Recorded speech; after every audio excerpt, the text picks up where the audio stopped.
Hello, my name is Dr. Sergio Cossu. I'm a cardiac electrophysiologist practicing at the Arrhythmia Center at Charlotte Heart and Vascular Institute. Today we're going to be talking about cryptogenic stroke and specifically the effects of atrial fibrillation on cryptogenic stroke and more importantly on the ability to diagnose previously under or undiagnosed episodes of atrial fibrillation in patients who present with cryptogenic stroke. Cryptogenic stroke is defined basically as a stroke in the absence of any other underlying etiologies. As we know, the incidence of strokes or ischemic strokes is approximately 680,000 per year in the United States alone. Of these, approximately 30% of those are defined as cryptogenic. Most patients who present with cryptogenic stroke, which we don't have a true etiology for, we normally are treated with antiplatelet agents, Plavix or other antiplatelet agents. Unfortunately, a lot of these patients may have atrial fibrillation as their underlying cause of the stroke, and studies have shown, especially, and we'll go over these, long-term monitoring demonstrates that approximately 30% of these patients with cryptogenic stroke have atrial fibrillation as the cause of stroke. And obviously these patients would be better suited with different anticoagulants rather than antiplatelet agents. So a change in therapy is definitely important in these patients. So stroke is a major healthcare issue. Over 800,000 new strokes per year in the United States. 87% of these are ischemic in nature. The fifth leading cause of death, and as you all know, it also causes a significant cause of long-term disability in the United States. The disability associated with stroke can be quite devastating. 50% of patients with a stroke will still have a hemiparesis and also have other problems, unable to walk with assistance, cognitive deficits, depression, aphasia, dependency on other family members, and 26% actually remain institutionalized. So it's important to try to diagnose this and prevent further episodes of stroke. So what's our definition of cryptogenic stroke? Well, unfortunately, the definition of cryptogenic stroke varies depending on the modality or the study. In the TOAST evaluation, the TOAST criteria does not specify any specific workup required to diagnose cryptogenic stroke. Some other classification schemes, such as the causative classification of stroke, which requires brain CT, MRI, 12-lead EKGs, as well as the use of echocardiograms and extra and intravascular imaging before we diagnose cryptogenic stroke. The embolic stroke of undetermined source also requires, as seen in this slide, brain CT, MR, 12-lead EKGs, precordial echocardiograms, as well as imaging. This also requires monitoring, cardiac monitoring for greater than 24 hours. The amount, however, is not specified, and we'll go over that. And finally, the ASCO-D phenotyping, again, does not really include cryptogenic stroke as a category. The important thing here is that cryptogenic stroke really is a diagnosis of exclusion. We have to undergo all these other studies to rule out small vessel disease, large vessel disease, other cardiac etiologies, patients who may have PFOs or other cardiac causes for their stroke, before actually diagnosing, making the diagnosis of cryptogenic stroke. And then once we make that diagnosis of cryptogenic stroke, the important thing is to try to identify the possibility that atrial fibrillation might be the cause of their stroke. So even if we break down the different types of stroke, atherosclerotic, small arterial occlusion, cardioembolic, other causes, again, cryptogenic stroke is basically after an extensive evaluation, is a diagnosis of exclusion. And once we're ruled everything else out, we're still left with that one little bucket of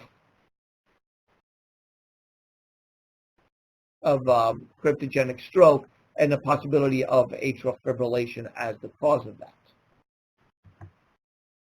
So how do we approach a patient who comes in with a stroke? Obviously, I'm speaking to a group of neurologists, and you guys know more about this than I do. But, obviously the first thing is to assess the topology of the stroke, brain CT, MRI, inspecting for small vessel disease, large vessel disease with extra and intracerebral vascular imaging, screening for thrombophilic states. Patients who may have hypercoagulable states. Determine if there is underlying heart disease, EKG, cardiac biomarkers. Did the patient have a myocardial infarction? Do they have underlying conduction system disease? Performing a transesophageal echo or a transthoracic echocardiography to assess for the presence of an ASD or a PFO. To also look for atheroma within the aortic arch as a source for emboli. And finally, also cardiac monitoring. Now, cardiac monitoring can vary from just telemetry monitoring while the patient is sitting in the hospital to 24-hour monitor to a 21-day or a 30-day mobile cardiac telemetry to finally implantable loop recorders. And as you'll see in the course of this discussion, the longer we look, the more apt you are to find something. Knowing the cause allows us to then obviously target our therapy more specifically. That is antiplatelet therapy, which is the mainstay of therapy for patients who come in with cryptogenic stroke, versus anticoagulation, obviously, if the patient is in atrial fibrillation or has paroxysmal atrial fibrillation. So let me switch gears here a second and talk a little bit about atrial fibrillation. Atrial fibrillation, as you know, in a patient with normal sinus rhythm, first of all, our sinus node fires, as shown on the left side of this slide, and sending electrical impulses through the atrium, then through the AV node, down through the bundle of His and to the right and left bundle. Atrial fibrillation is basically a chaotic, irregular rhythm in the top chambers in the atrium, which now we've learned that the etiology usually arises from the pulmonary veins, and there's usually electrical impulses that arise there that start this chaotic, irregular rhythm into the atrium that then send their impulses down through the AV node to the ventricles. Having this irregular rhythm, especially when the atrium are beating in the range of about 300 beats per minute, creates this abnormality in blood flow, which then can create thrombi in the atrium.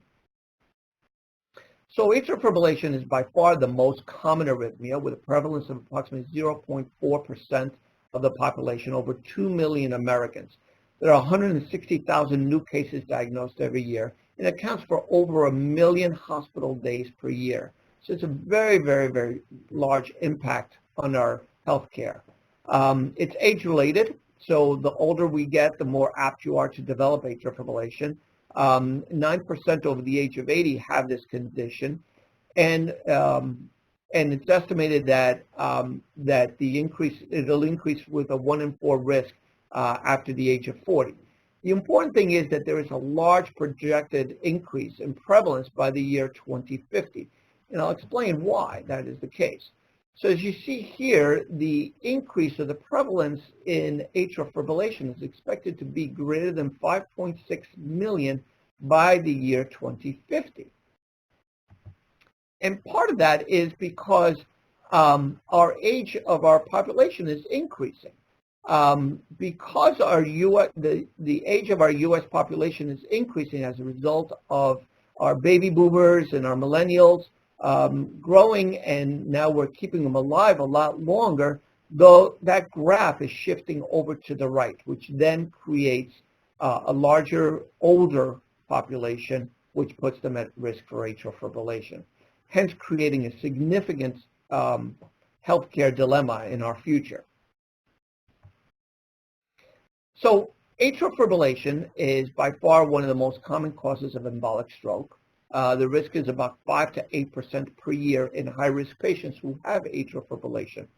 15% of all strokes in the U.S. can be attributable to atrial fibrillation.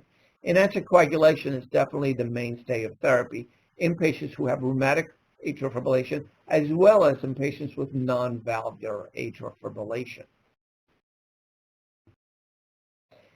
The incidence of stroke in patients with atrial fibrillation are clearly age-related, as you can see here in patients with patients greater than the age of 80 have a significantly high risk of stroke. Stroke is actually the third leading cause of death in the United States and can obviously increase, the mortality increases in patients who have atrial fibrillation. So here it shows the Framingham study on the left-hand side shows the incidence of stroke in patients with atrial fibrillation is 5-fold compared to patients who do not have non-valvular atrial fibrillation. And on the right side of this graph, you can see that in patients who had a stroke associated with atrial fibrillation have a significantly higher increased mortality at 30 days and at 1 year compared to patients who had a stroke who did not have atrial fibrillation. So the combination of stroke associated with atrial fibrillation clearly increases your mortality. So again, it's very, very important in patients who present with a stroke to try to diagnose atrial fibrillation as a causal event. So again, as I mentioned, the risk of stroke in patients with atrial fibrillation is established, and we know that there's a 5-fold increased risk of stroke in patients who have atrial fibrillation. Ischemic stroke is also associated with twice as likely chance of it being fatal.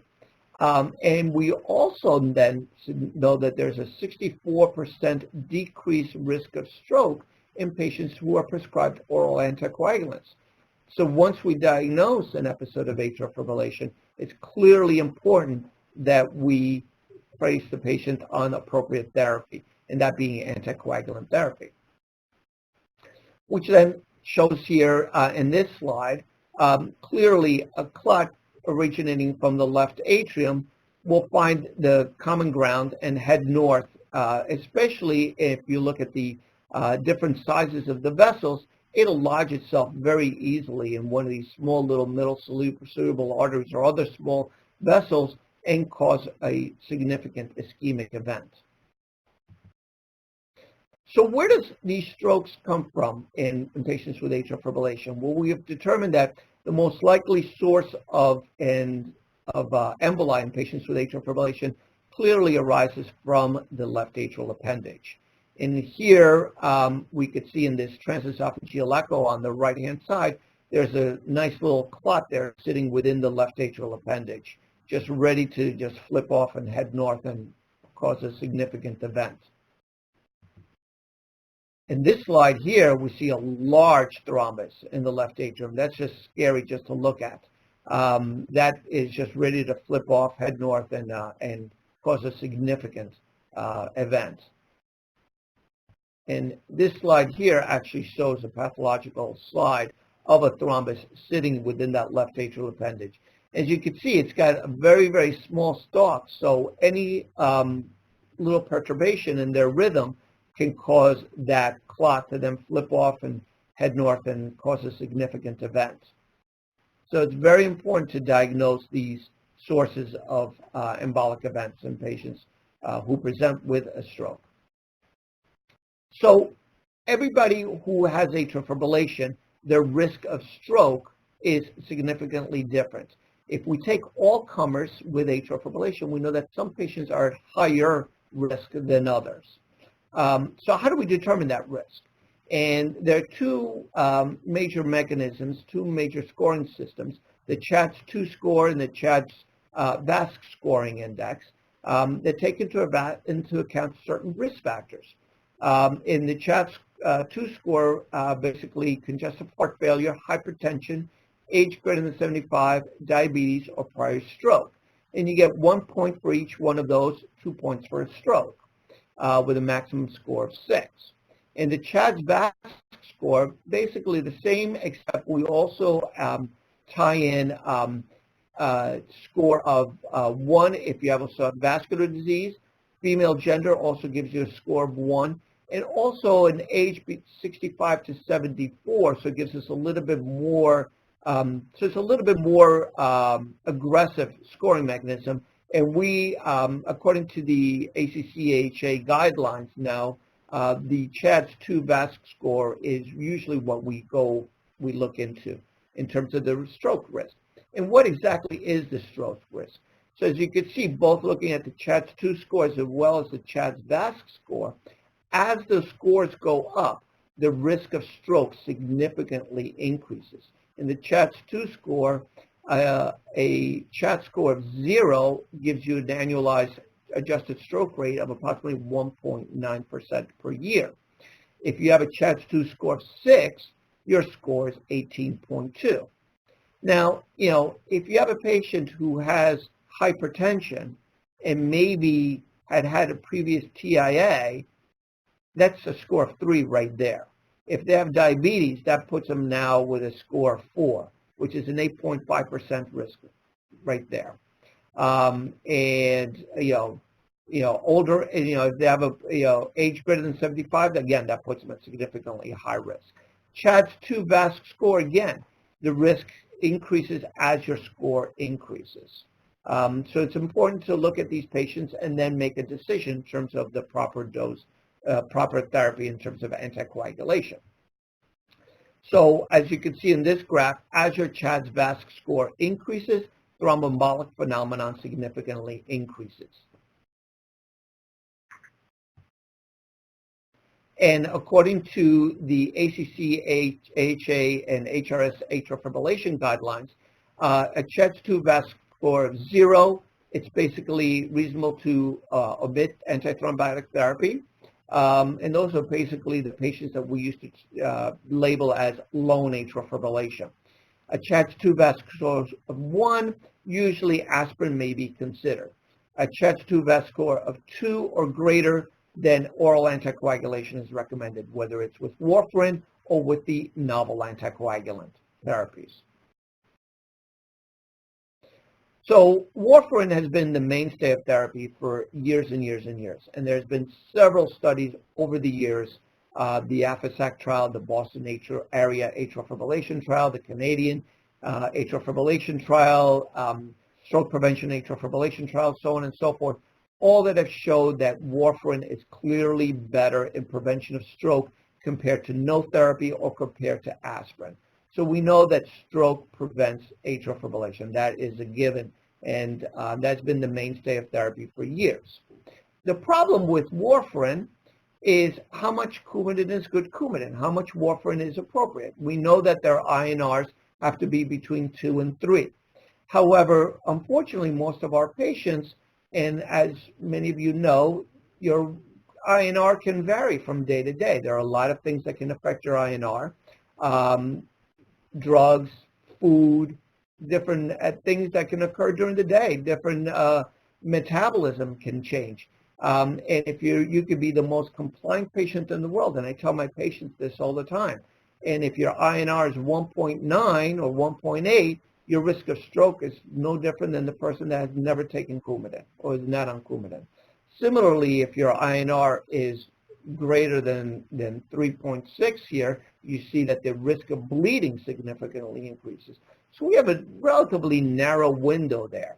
And actually, in most of the large studies, especially the head-to-head trials with the novel anticoagulants, it's actually interesting, the time in therapeutic range, the TTR, in these studies in patients who were taking warfarin was only about 60 to 65% in those studies. That means that only 60 to 65% of the time were these patients adequately anticoagulated, in which case then they weren't adequately protected. Personally, when I see a patient in the office with atrial fibrillation and I have them on a medication, I want to be able to sleep well at night knowing that they're not going to have a stroke on me. With warfarin, unfortunately, we don't have that unless, of course, we monitor it very, very carefully. That being the case, however, we do have a lot of patients that we start them on Coumadin and their levels stay rock stable. But then you have a lot of those patients that their levels fluctuate from day to day. And those are the ones that I get concerned about. So as we know, warfarin is rat poison. And I hear it from all my patients all the time. But that's the nature of the beast. Unfortunately, though, with warfarin, we also have to weigh the risks of bleeding associated with the risk of or the prevention, the benefits of prevention of stroke. So just to go over very briefly the coagulation cascade. So I'm not going to go into too much detail regarding this, but warfarin obviously is a vitamin K antagonist. So it's going to block your vitamin K derivatives in the coagulation cascade, your factors 2, 5, 7, 9, 10. The novel anticoagulants are a new class of drugs that work directly at the source. So drugs like apixaban, edoxaban, rivaroxaban, those are direct factor 10A inhibitors. So they basically block the last final common pathway before the formation of thrombin. Dabigatran, which is another novel anticoagulant, goes right to the source itself and basically it's a direct thrombin inhibitor. So as compared to warfarin, these are a different class of drugs that do not block the clotting cascade like warfarin does. So in looking at these newer drugs, and this is basically shows a summary of several studies, the RELY trial, which looked at Pradaxa versus warfarin, the ROCKET AF trial, which looked at rivaroxaban or Xarelto versus warfarin, Aristotle, which looked at edoxaban or Eliquis versus warfarin, and Engage AF, which basically looked at Savasa versus warfarin. And looking at head-to-head with warfarin, these trials, they all showed that the incidence of systemic embolic events were significantly improved in these novel anticoagulants versus warfarin. Again, taking into consideration that the TTR, or the time in therapeutic range in the patients with warfarin, was about 60 to 65% in these studies. The incidence of bleeding as well is also somewhat improved in these studies compared to warfarin. So these new novel anticoagulants provide for us a alternative approach than the standard that's been around for years and years and years.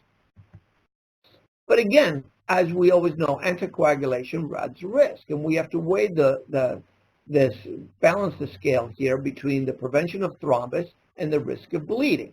So I sit down there and with my patients, especially some of my elderly patients, and weigh the risks, looking at Schatz-2-VASc scores, looking at Has-Bled scores, and I plug these into my little calculator and figure these numbers out. Ultimately, every patient is an individual, and you can't necessarily place every patient into a cookie cutter. So we individualize each patient and figure out what the risk of recurrent stroke is versus what the risk of bleeding is. And obviously, the benefits are ischemic stroke, and the risks are the risk of bleeding in a patient who we start on anticoagulation. So again, leading to the issue is a patient that comes in with a stroke that we don't know, it's imperative that we, number one, diagnose what the cause is so that we can appropriately treat them. We don't want to treat everybody empirically with anticoagulant therapy if they don't have atrial fibrillation. On the flip side, if they do have atrial fibrillation, it's imperative that we do start them on anticoagulant therapy. So making a diagnosis is clearly important. Just one final slide here before switching gears, and this actually shows a new device that gets implanted, which is the Watchman device. It's a left atrial appendage occlusion device, and there's a couple of other left atrial occlusion devices out on the market, or soon to be on the market. Basically, this provides for us the ability to occlude that left atrial appendage to prevent any potential thrombi from dislodging and heading towards the brain. So finally, atrial fibrillation, our clinical problems, obviously embolism and stroke, number one, as we mentioned, acute hospitalization with the onset of symptoms, anticoagulation. We have to consider the risk of bleeding as well as the risk of stroke, congestive heart failure, rate-related atrial myopathy and dilatation, um, chronic symptoms associated with decreased sense of well-being. And again, keeping in mind that some patients may have no symptoms at all and do not even perceive the presence of arrhythmia. So when looking at this, again, obviously the most important thing is the risk of stroke and in these patients with atrial fibrillation. And also keeping in mind that some of these patients may have no symptoms at all, which means that their first presentation of atrial fibrillation may be a stroke, which is devastating. So, and the issue is that this is also another important slide because I get asked this all the time. So my patient has paroxysmal atrial fibrillation, so that means that they have less of a risk of a stroke compared to somebody who's in chronic or permanent atrial fibrillation. And that's not true. The risk of stroke is exactly the same whether you have paroxysmal or persistent or permanent atrial fibrillation in patients with non-valvular atrial fibrillation. So anticoagulation is definitely indicated in a patient who may have paroxysmal atrial fibrillation. And we've actually had several recent studies looking at that in terms of, okay, so what is the diagnosis of paroxysmal atrial fibrillation? Do you start somebody on an anticoagulant if they have 30 seconds of AFib, if they have 2 minutes of AFib, if they have 2 hours of AFib, 24 hours of AFib? So a lot of studies have recently come out that actually show that in patients who have 6 minutes of atrial fibrillation or greater, those patients are potentially at risk for having stroke. And again, the important thing is also the secondary prevention. As we see in this study, in patients who present with a stroke, the incidence of a recurrent stroke at 1 month, 6 months, 1 year, and 5 years significantly increases, 4 years, significantly increases with time. So having a stroke puts you at risk for a secondary ischemic stroke. So again, leading us to the fact that if a patient presents with a stroke, finding a cause and treating it appropriately is clearly important. So how do we monitor our patients who come in with a stroke? There's a couple of different monitoring techniques. Obviously, these patients are in the hospital and usually will have telemetry monitoring. 24-hour Holter monitors are done as an outpatient. It'll save all the cardiac rhythms during those 24 hours, but again, that's only 24 hours. An event monitor basically is a 30-day monitoring, but it only will record events. So if the patient has an episode of atrial fibrillation or if a patient has a symptom, it'll record those, okay? Mobile cardiac telemetry, on the other hand, will save all of the events for all the time and save all of the rhythms during that time. However, again, the patient has to be tied up and wearing this monitor for 21 to 30 days during that time. There's been several studies looking at different outpatient monitoring using mobile cardiac telemetry, transtelephonic monitoring, event monitor, and basically the ability to diagnose atrial fibrillation in these patients who presented with a cryptogenic stroke varies anywhere from 0% all the way up to 24%, depending on the modality. Obviously, again, as we're going to discuss, the longer we look, the more apt we are to find something. So, which leads us now to our next slide here, which is the insertable cardiac monitors. The implantable cardiac monitors are devices that actually, as mentioned, are implanted under the skin and give us the ability to monitor patients long-term for any potential arrhythmias. There's been several studies looking at the efficacy in diagnosing atrial fibrillation in these patients with cryptogenic stroke, but we're going to focus predominantly on the Crystal AF study for the purpose of this discussion. So the Crystal AF study was a study, it's a randomized clinical trial involving 441 patients comparing conventional follow-up monitoring depending on the physician, be it with Holter monitors, event monitors, or mobile cardiac telemetry, versus an implantable cardiac monitor. And patients were monitored long-term.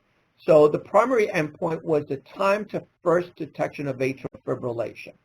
Our secondary endpoint in this study was the time to first detection of atrial fibrillation at 12 months, recurrent stroke, or a change in oral anticoagulant, which meant that obviously we found something and we were able to treat it appropriately.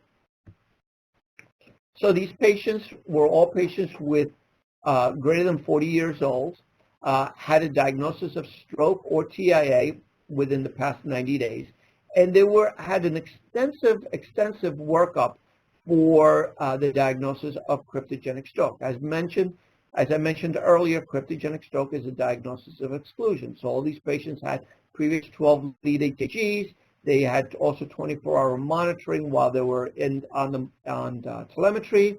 They had transesophageal echocardiograms to rule out PFO or atrial septal defects, also to rule out any aortic arch atheromas.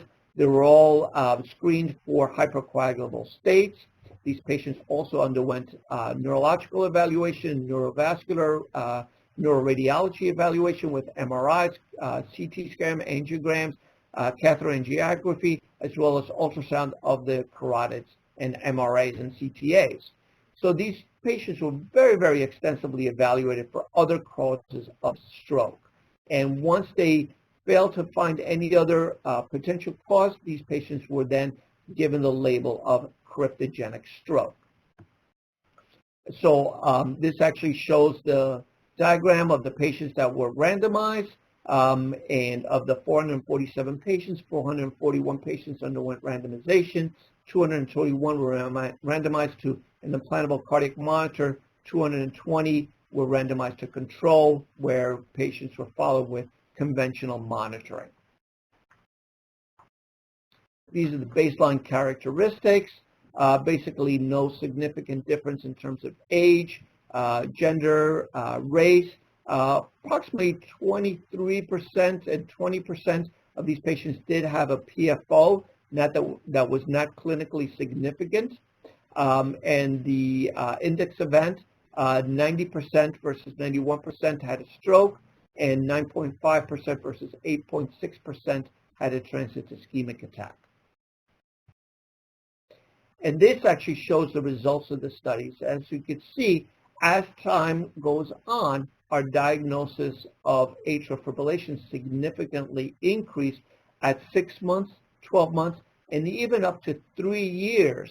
We had almost a 9-fold detection of atrial fibrillation compared to conventional monitoring.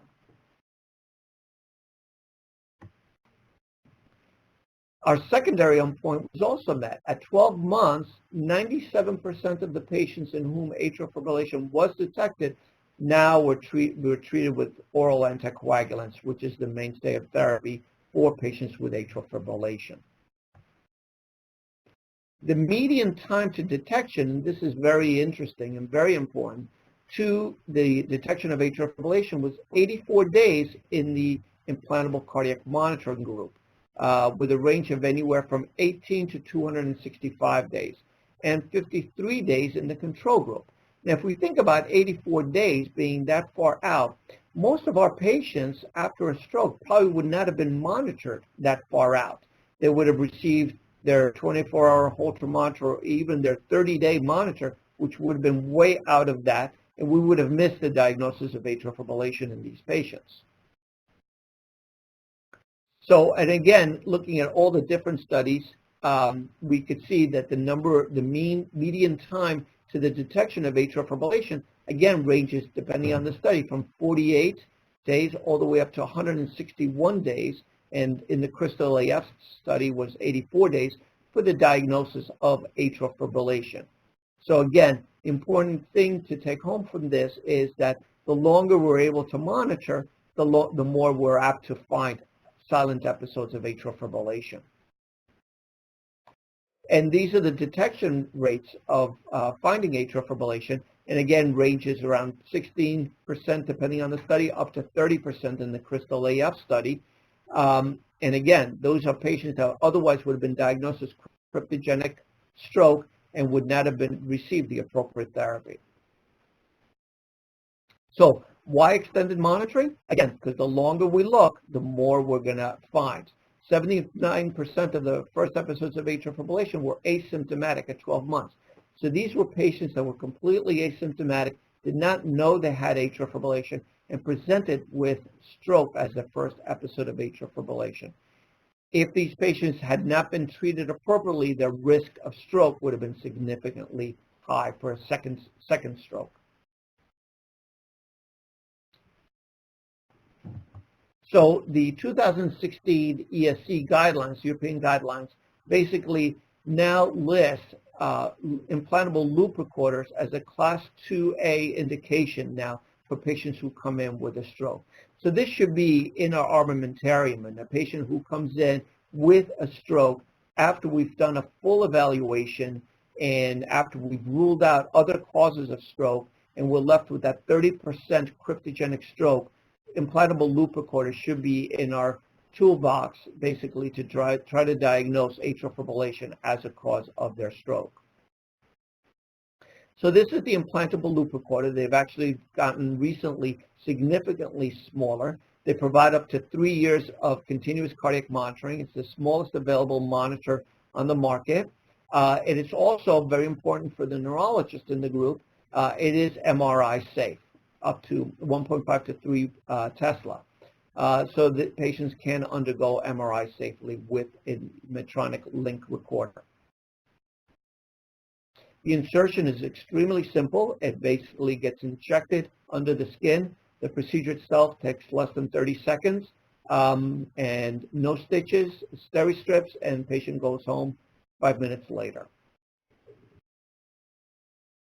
The safety trial basically showed that the risk of infections are extremely low, 0.98%, and 0.49% had some insertion pain. And this is real-world data that was recently published that basically showed that very low complication rate from the implantation of the Medtronic Reveal link. The nice thing about the link monitor as well is that it is connected with our office 24/7.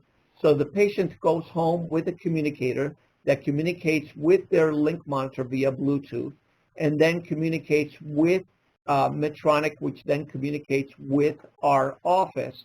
So I'll be able to see if a patient had an episode of atrial fibrillation or any other potential arrhythmias, and it's immediate. So this is basically a simple flow diagram for the management of stroke, and I'm not going to belabor the issue. I'm sure that the neurologists in the group probably know more about this than I do.